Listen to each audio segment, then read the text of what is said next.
Welcome back to Fearlyss and Unfiltered. On today's episode, we had the privilege of speaking to Dr. Kristi Reid-Partin.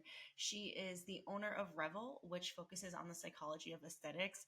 She also teaches at UT Austin and has a lot of experience in short-term rental ownership and boutique ownership. So she has been all over the map, both figuratively and literally. Her husband is in the military, so she's moved all over. And through this experience, she was able to share so many fun and practical tips with us on the psychology of aesthetics, how the design of your space can impact you and the consumer, how what you wear impacts you and the consumer, so on and so forth. So this is a great conversation, and I can't wait to dive right in. Thank you for being here with us today, Kristi. I am so excited to chat with you because as I was getting to know a little bit more about you, I could see that there were so many different multifaceted pieces of you, yet it all seems like it comes together. Like I can see the string of how your career probably came to be, but I want to hear it from you just with everything you've done. Give us the high level version of when aesthetics became the focus of your career. Well, I wish I could take credit and say that it was all by design. So I took a career aptitude test while I was at Auburn. And simultaneously, I found the degree for apparel merchandising and product development. And I actually didn't even go pick up my results. I went straight to that department and transferred in. And so as a lot of girls who were graduating college in 2008, 2009, I was going to move to LA and be best friends with Lauren Conrad and work at Vogue, and it was going to be great. So instead, I got married to someone who was in the military, and then we were immediately stationed in Germany. And after that, we moved to a really small town. And so I started seeing a pattern of like, okay, well, I can keep working these small retail jobs, or I can start to create my own path. And so that's when I decided to open my boutique. And I absolutely loved it. I loved the buying part, and I really loved styling and doing the photo shoots and everything like that. I went back to school because in my mind, I was going to be an instructor. And also have a physical location when we finally stopped moving and we got out of the military.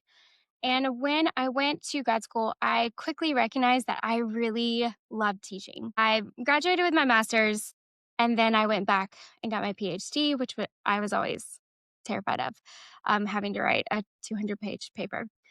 But I did it. I survived. And through that, yes, I've continued to create my own opportunities, more so by accident than by design. We wanted a rental property because we wanted a place where our kids had like an anchor point. And I grew up in the Gulf Coast area.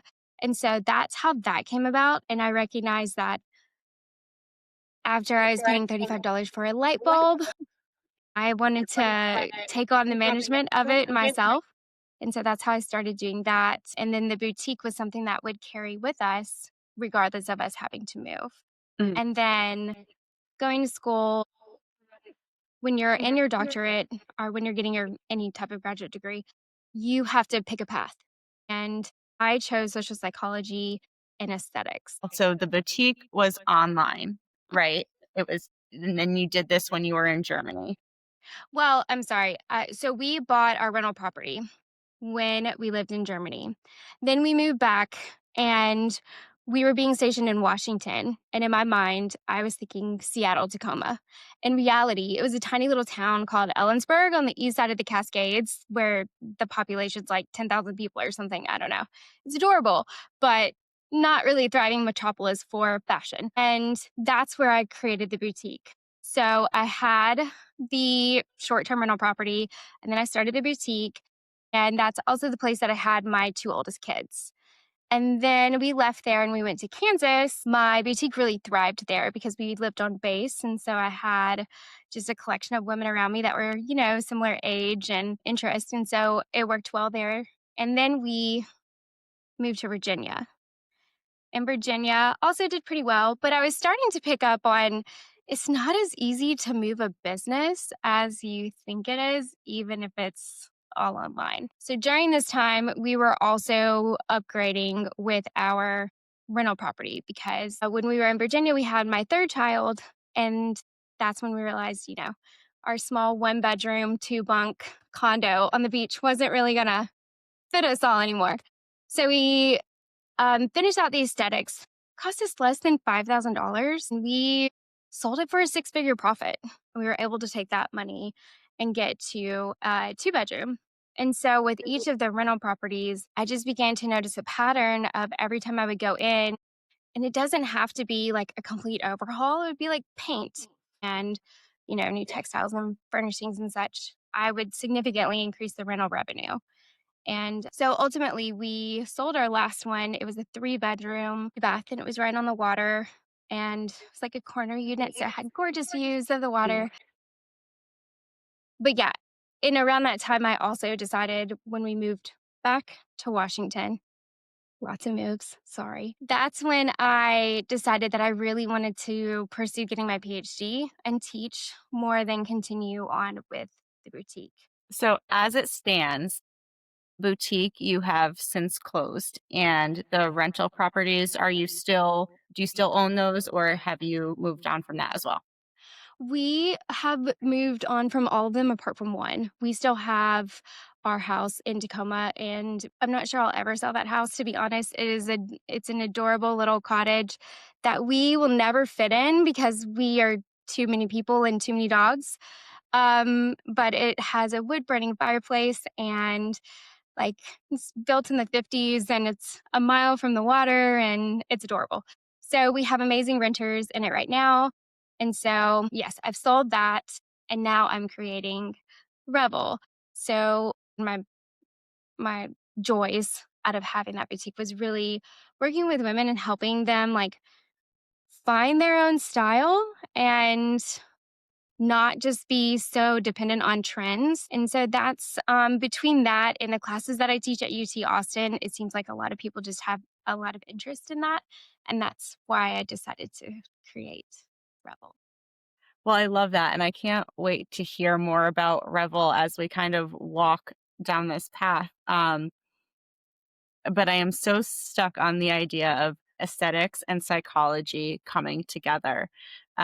Just hearing you say even the portion of spending less than $5,000 to design something that then turned around for a 6-figure profit. I'm like looking around my house. I'm like, don't show her. No, no. Oh, that's funny. I was like embarrassed by my very dated chair railing. This is a room I have not gotten to yet, but it was like the best lighting option. So here we are. Yeah. So That is okay. No judgment of the background. I would love to hear, what are some things aesthetically that you have seen make a difference?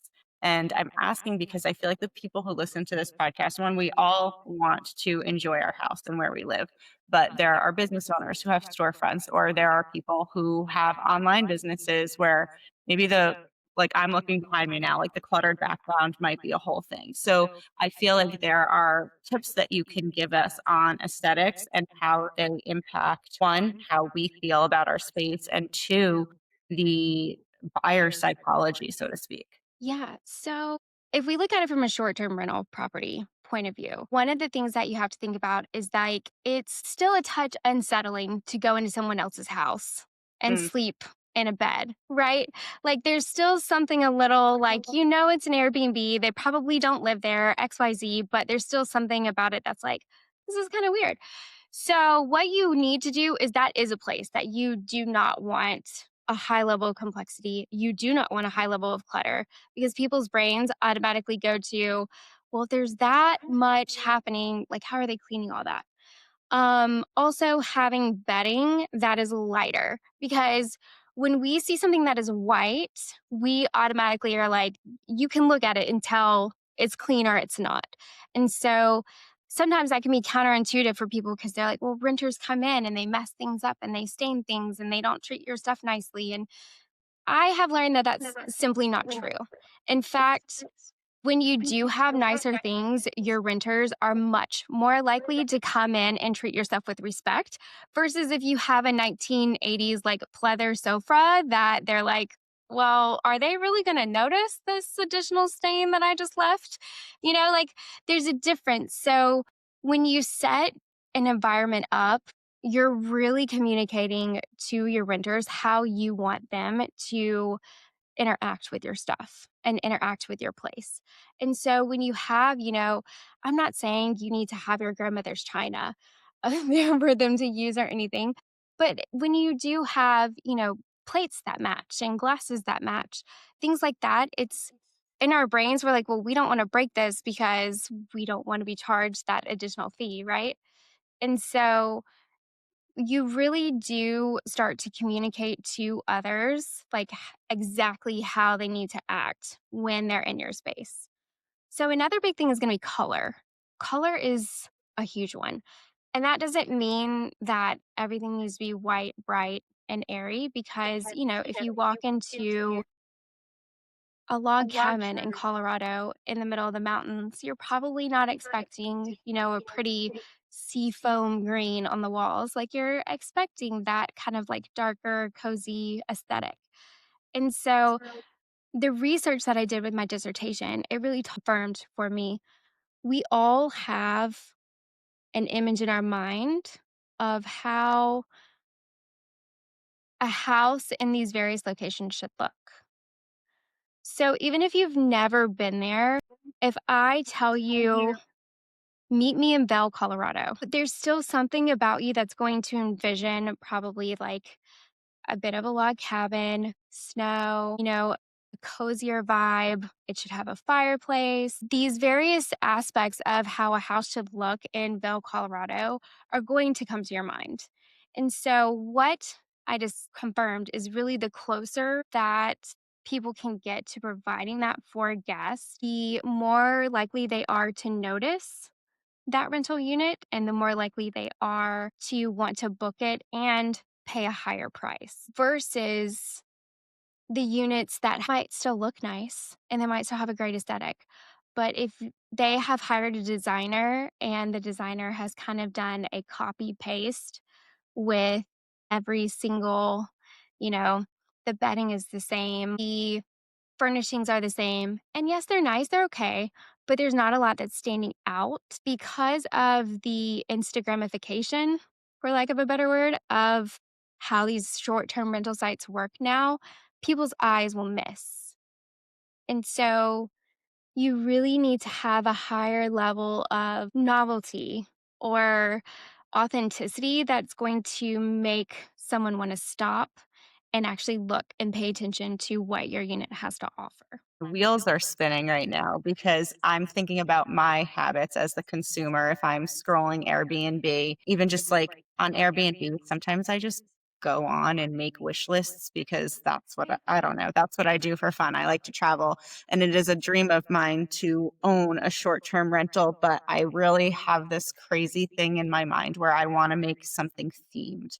Like, That's I've great. seen in Orlando, for example, like I would pay so much more money for the Airbnb at Disney World that is themed after my kid's favorite movie than I would anything else. Mm, So thinking about what you're saying, I'm like, damn, this is a thing for all of us and we don't even know. It's so yeah, simple. It's like mind blowing. yeah.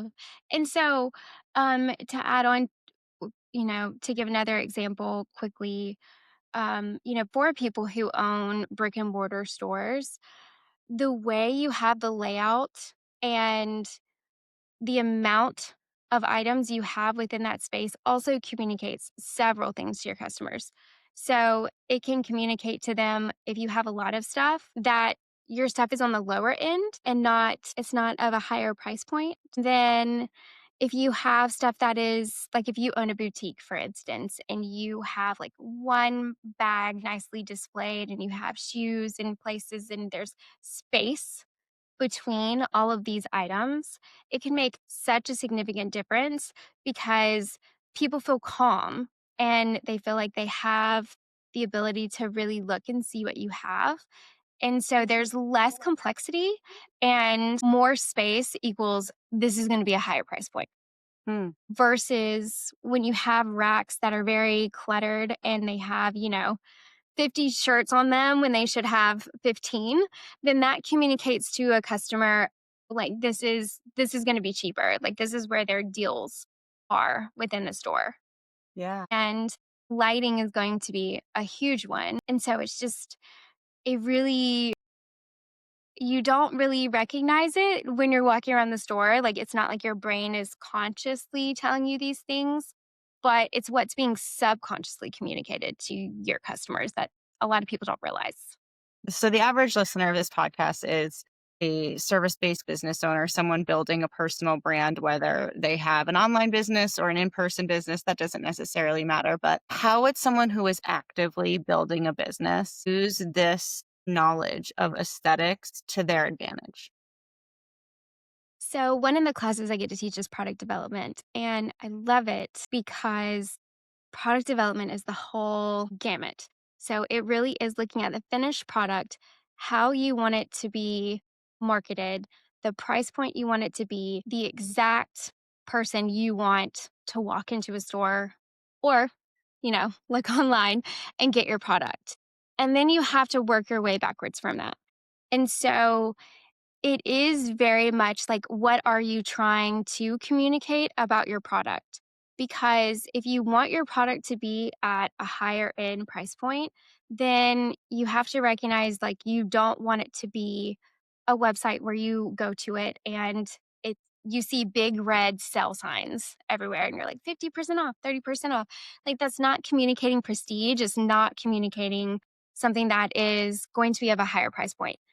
And this is because if you look at how luxury brands are often marketed to us, they're marketed in a very whimsical way.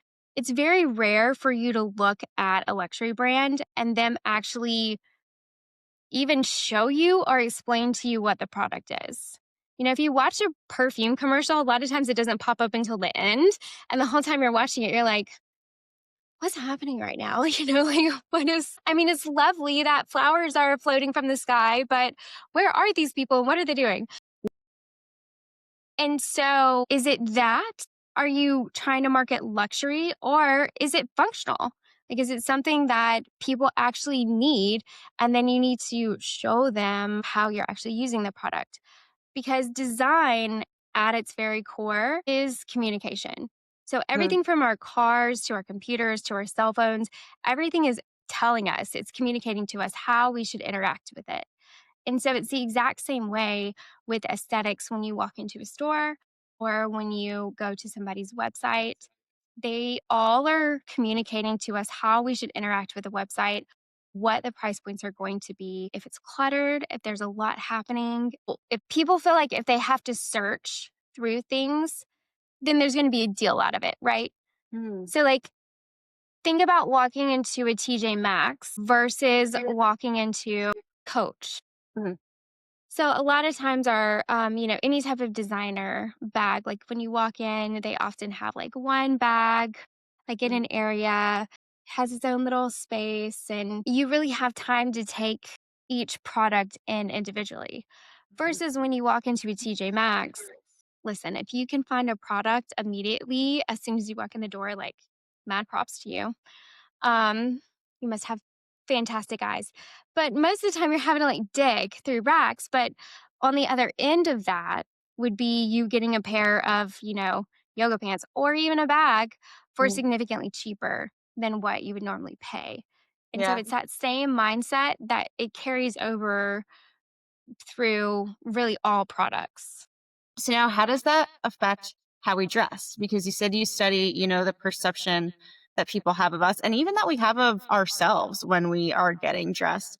And I will also tell you, I changed like 3 times before we got on this podcast because I was like, I can't. First, I was just wearing a black shirt. And then I was like, I can't just go wearing a black shirt to this. And then I was like, Okay.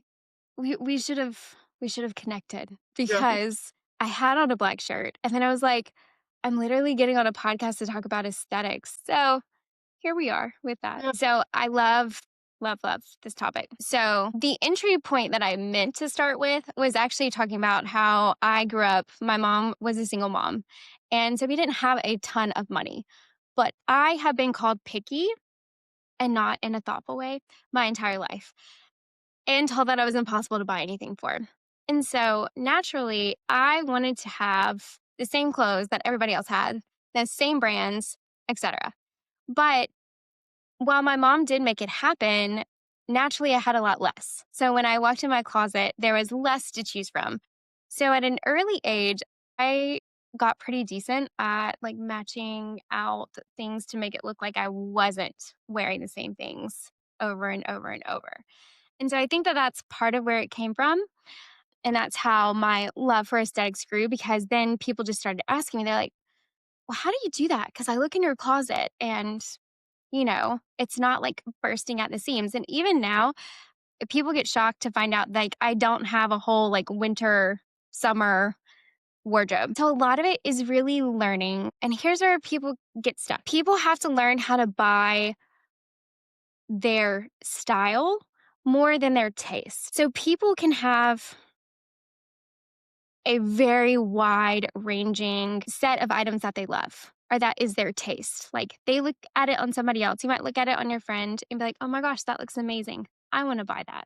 But then you buy it and you're like, this is not, why did I buy this? What? No. And then it just is in your closet and you never wear it. And it's because it's your taste, but it's not your particular style. So there are two theories and they're pretty related. One is called dramaturgy and one is called role theory. And it's the idea that life is a stage and we all have different roles that we play. So like I'm a mom, I'm a professor, I'm a yoga teacher, I am kind of a runner, but I'm really slow. That's a different story. So we have all of these roles that we play.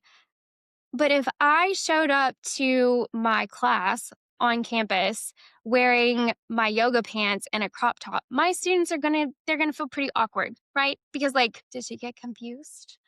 And so when I'm dressing for my role as a professor, that is a very different look than when I'm dressing to go to yoga class. Mhm. And so when people begin to figure out what they want to communicate in each role, like what part of themselves they want to communicate, then you can really start to hone in on what look you have. What is your style? Like what is it that makes you feel the most like that version of you when you wear it? And so that plays on something called enclothed cognition.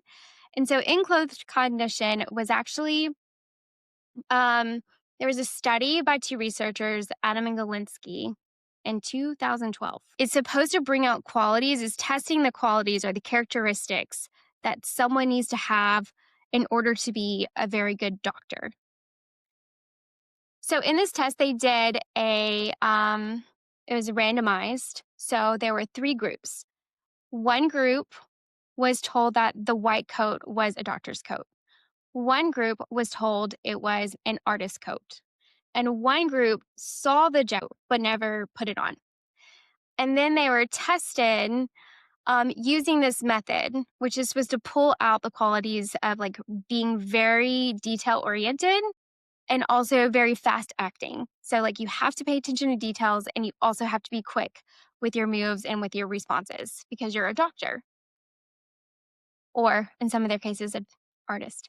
So those who were told that it was a doctor's coat and they wore it performed significantly better on the test than those who did not, than those who were told it was an artist's coat or that they just saw it. And so there have been several studies since then that have looked at it from a different lens. But basically, what it's saying is like when you symbolically understand the meaning of something and you put it on, then it can bring out those characteristics within you. It can make them salient and stronger. And so I don't know if you've heard of the book Alter Ego by Todd Herman. No, I have not. It's a really interesting book. And so he talks about, it's very similar, but he talks about creating these alter egos. So how Beyonce is Sasha Fierce. In fact, I think he actually worked with Beyonce. And he wrote this book and he talks about how you put on these different items and they can help you embody that character that you want to be. So, for instance, he wears glasses, even though he doesn't need glasses. So, when he's trying to be professional and like really become that character, then he will put on glasses. And it is supposed to be like a talisman of sorts that helps train your brain. Like, okay, when I put these glasses on, then I need for these characters or this characteristic to come out in me because I need to do this. So, very similar to yoga, when I put on my yoga pants, then that is telling my brain, like, okay, it's time to go do vinyasa. Versus when I put on my heels and I walk into my classroom, that's telling my brain, okay, it's time to be a professor. And so it's about how the item makes you feel. And a lot of people get confused and they think that it's about how others perceive you. But the truth is like, I love wearing heels because I'm 5'1" and I just need any advantage to be able to see over the podium. But if you like hate heels and you feel like a giraffe in them, well, then that's not what you need to wear to show up and be that person. So you have to find your version of that. And so a lot of people just make the assumption that it's about what others perceive, and they forget that when you feel good, then you give off a better energy. And it's about how you feel and how you're showing up. That's so true. There was a trend going around on social media a couple years ago, I think, and it was all women basically saying like, I do not dress for the opinions of men. Like I'm much more concerned about what women think of Oh, yeah. my outfit. And it's almost like with every example you're giving, I'm tapping into my real life experiences. I'm thinking of like girls' night. Like sometimes I'm like, can we just please have a girls' night so I can wear the dress that Right. I'm not going to wear anywhere else? Like I need to tap into this version of me. And she's my favorite, but she never comes out because I'm wearing my sweater and my yoga pants right now. Like, what am I supposed to do with that? How do you think this shows up for people who aren't conscious of the fact that this makes a difference? Is there something that you see in your students or even in what you're building now, like the first thing that you teach people? Where do we start if we're not even aware of how this shows up for us? So what I would say is, so aesthetics first started being studied in 1867, and it was one of the first things that was actually studied for experimental research. And we have physiological reactions to various aesthetics. And so if you can follow me back to the time when saber-toothed tigers were a thing and nomads were, also a thing. When you were out in the woods and you saw something in your peripheral vision, you had to very, very quickly decide, is that human I just saw friend or foe? Was that a saber-toothed tiger? Mhm. Do I need to run or am I okay? So that part of our brain has not, it's still there. Like it's still very Yeah, much I feel there. that every day. Yeah, exactly. It's why like we can read an email from someone and like, feel that rush of chemicals, going through our brain, through our body and, you know, need to take some breaths. So it's still very much there, but a lot of people don't always notice that it's the aesthetics of an environment or even of a person that they are picking up on. Hmm. So, how quickly do you think we form an impression of someone? Gosh, I mean, before we're even aware of the impression, I think we've formed it. So milliseconds? I don't know. Right? Yeah. So, on average, we have already formed an impression of someone in under 7 seconds. Most of the time, it's in 1/10 of a second. We pick up on cues like hygiene, their posture, what shoes they're wearing, how dated their clothes are that they are wearing, all of these different things about someone's appearance. And it's called dress, actually, in the course that I teach. And so, dress includes everything from how you style your hair to the piercings you have, the tattoos you have, the makeup, whether you're wearing it or not. All of these different things communicate to people something about you. And so that's why people can be so quick to make judgments. Truly, your outfit is speaking before you ever even open your mouth. Like, it can take over the conversation really quick. And so if someone has already made a decision about you, sometimes it can not even matter what you're speaking about because they have already formed their impression. Then depending on if it's good or bad, like, we have to manage that impression. And so when it comes to spaces, we do the same thing. Let's talk about like the short-term rentals again. So when we have a short-term rental and we're walking into it for the first time, we are in an unknown environment. And that's when we are having to kind of, we are just more on edge and we're trying to figure out like, is this safe? Does this feel safe? Does it feel comfortable or does it not? And then when there's a high sense of novelty or it's very, very different than what our normal house would be like, then that's when we can kind of take a little bit longer to find our place of comfort. But then on the same token, you also don't want it to be so much like your own house that somebody feels like they are physically sleeping like in somebody else's house.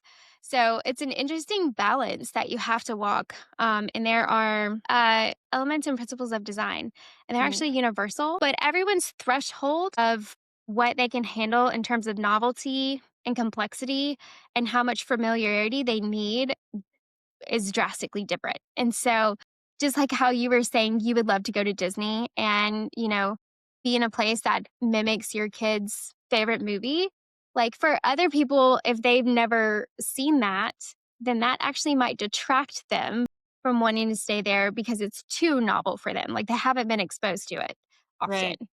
And so as owners of these short-term rentals, you really have to figure out like what line do you want to walk? Who do you want your, perfect renter to be? And then you can base a lot of your decisions on that because maybe you do only want people that absolutely love Frozen. And if they don't love Frozen, you don't want to rent to them. Oh, this question might be counterintuitive because you said that we should dress for ourselves or design for ourselves and our threshold, what we like. But I'm curious, is there anything that we do or don't do that without a doubt is going to impact the way someone views us? So let's use a job interview, for example. So if you're going on a job interview and it is a place that you can't really see yourself dressing how they dress every day, then that might need to tell you in and of itself that that's probably not the place for you. Because if you dress too outside of your comfort zone, you are going to communicate that. Like that is going to be the energy that you embody and that you are sending off to the people around you. Now, on the opposite side, staying too much in our comfort zone is also kind of a bad thing. So I remember after my daughter was born, she's my oldest, and I walked into my closet. I had to get ready for our newborn photos, and I sat in the closet and started crying. Not just because nothing fit, which it didn't, but because I had nothing that in my brain felt like it communicated I was a mom. And so I didn't know what to wear. And even to this day, I'm not going to lie, I still hate those photos because of what I was wearing. But so we do have to recognize when transitions are coming and when we do need to grow with are like the person that we are becoming. And it doesn't have to be a huge transition like having a baby, but we as people are always evolving. And so when we start walking into our closet and we're like, "Ugh, I don't have anything to wear," then that might be a sign of like, hey, you're kind of transitioning out of this 20 something and into the 30 something year old mom. And when you don't take inventory of that, then that's when you end up in yoga pants and your favorite t-shirt for a decade. And then you're like, I teach aesthetics and I have no clothes to wear because that also very much happened to me. And so I think you have to find what steps are you willing to take? Like how much outside of your comfort zone are you willing to step versus like having to jump all in or not at all. Like it doesn't have to be so, black or white, especially when it comes to our wardrobe. But I think the biggest thing is like always just finding out who you authentically are. And that's what you want to communicate because it doesn't matter how nice something looks on you. If you don't feel comfortable in it, then you send off that energy. That makes so much sense. So is this the basis of what you're teaching at Revel? Yes, a bit. It's it's kind of like what we were saying before. Like a lot of people who they are under the impression that aesthetics is not important or it's something that they don't notice. So when I did my dissertation study, even people who rated lower on that scale of aesthetics being significantly important to them, they still were willing to pay a higher price and they had a higher intention to book a place that had a higher sense of authenticity and novelty versus the place that didn't. And so even if we're not like consciously aware that they matter to us, they actually do. And so for Revel, I really just I want to bring back why it's important and for people to understand that aesthetics is not just superficial.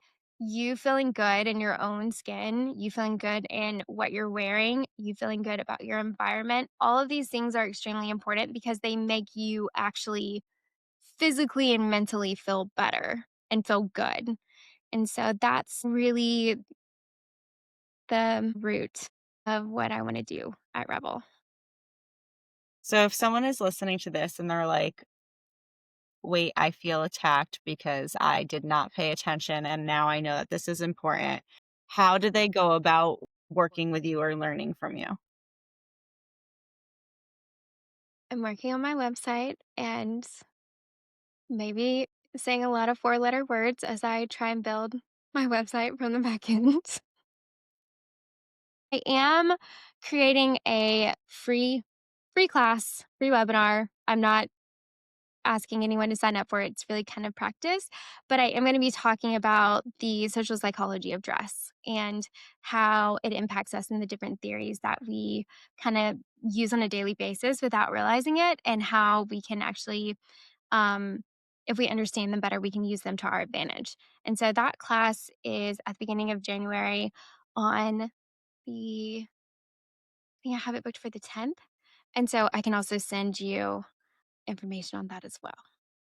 Yes, that's so fun. I will definitely link that. I can think of so many people just from the business community that I know who would love to learn more about that, myself included. So I think that is really fun what you're doing, and I can't wait to see it grow.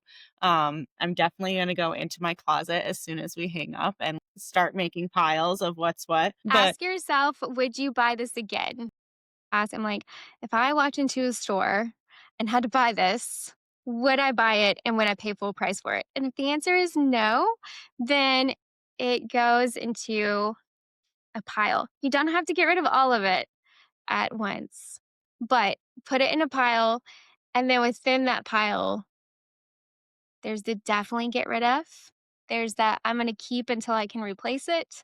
And there's the I'm going to sit on this for a little bit longer, but get it out of your closet because it's amazing when you have a lot of space in your closet to actually see your stuff. It makes getting dressed a lot faster. okay. Okay, challenge accepted. And as you were saying that, I watched UPS pull up with my fashion pass rental, which is something that just brings me so much joy, picking out my clothes and then sending them back and getting to wear different things. But now I'm like, oh gosh, okay, I need this capsule wardrobe. I guess I can do this. I will try to be an adult. And I'll send you some pictures and you can tell me whether I suck or not. No, I'm sure you're fantastic. Love it. I'm excited. Yeah, we'll see about that. Before we wrap up, I like to ask people this question because this is the first question I ask my clients when I'm working with them. And from a personal branding standpoint, I always talk to people about who they are, not in terms of their job title or, being a mom or anything like that. I ask people, what are 3 words you would use to describe you? And I think that there's a parallel here because these words can also come across in how we're getting dressed or how we design our space. So to wrap us up here, I would love to know the 3 words you would use to describe yourself. I was doing my homework because I'm a professor, and I was Mhm. listening to your podcast as I was getting ready. And I've been thinking, what are my 3 words since then? I gave myself away. Dang.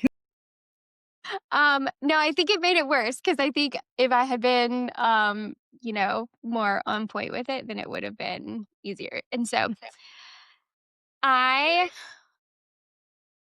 am going with bold, sincere, and refined. I love that. No, I think that bold and refined you don't typically hear together, but you say those words and I have an image in my mind. I love that. Those are good. Those are great words. Well, thank you. Thank you for sharing that. Thank you for everything you taught us today. I certainly learned a lot about, again, the things that we see every day and feel every day and don't necessarily pick up on unless we're aware of how it's triggering us. So Yeah. that was a very fun conversation. Thank you. And I love your background, by the way. I really do, especially the dark paint with a tree. Love it.